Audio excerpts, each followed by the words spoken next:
allait de travers. Les machines à torturer rouillaient. Les escartelettes tombaient en miettes.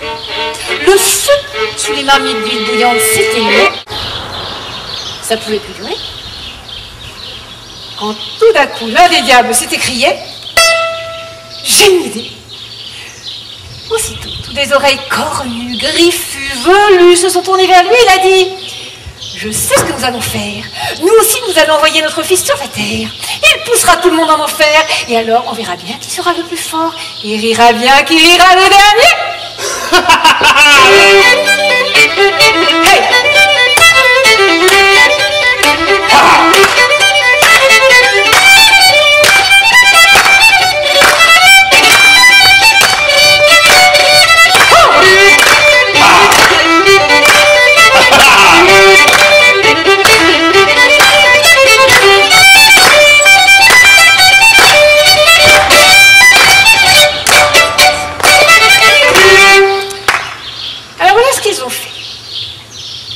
Ils ont choisi une belle petite jeune fille, vierge bien sûr et ingénue. Elle s'appelait Rose-Marie, ce qui en langage diabolique fait Marie-Rose. Et ça leur plaisait beaucoup. Ils ont commencé par lui envoyer plusieurs nuits de suite quelques bons rêves lubriques. Puis, par une chaude nuit d'été, un incube tout poilu est venu pendant son sommeil déposer en elle sa semence diabolique. Ils s'en est allé ni vu ni connu sur ses sabots fourchus.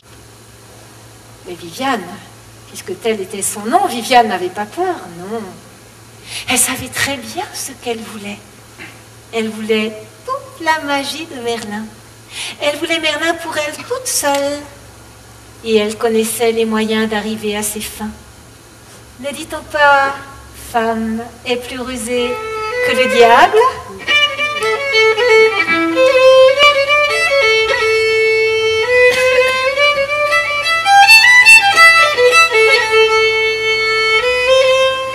Chaque jour, Merlin rejoignait Viviane au bord de la fontaine. Il lui apprenait de nouveaux tours de magie et elle le remerciait de quelques baisers innocents. Quand il devenait un peu trop entreprenant, elle l'allongeait sur un lit de fleurs d'aubépine. Et là, enivré par le parfum capiteux des fleurs, Merlin s'endormait. Et il rêvait. Il rêvait que Viviane se donnait tout entière à lui, sans retenue et sans chichi. Et il se réveillait tout content.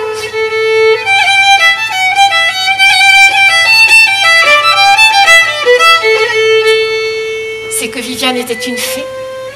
Une de ces fines fées comme on en rencontre parfois en Bretagne. Elle connaissait déjà de nombreux secrets de la forêt, comme le chant des pierres et le langage des oiseaux. Oh, c'était une élève très douée. Elle ne se lassait jamais d'apprendre, elle n'en avait jamais assez. Mais à présent, il lui fallait l'ultime secret. Le secret par lequel Merlin deviendrait son prisonnier pour toujours, dans une prison d'air sans chaîne ni barreaux.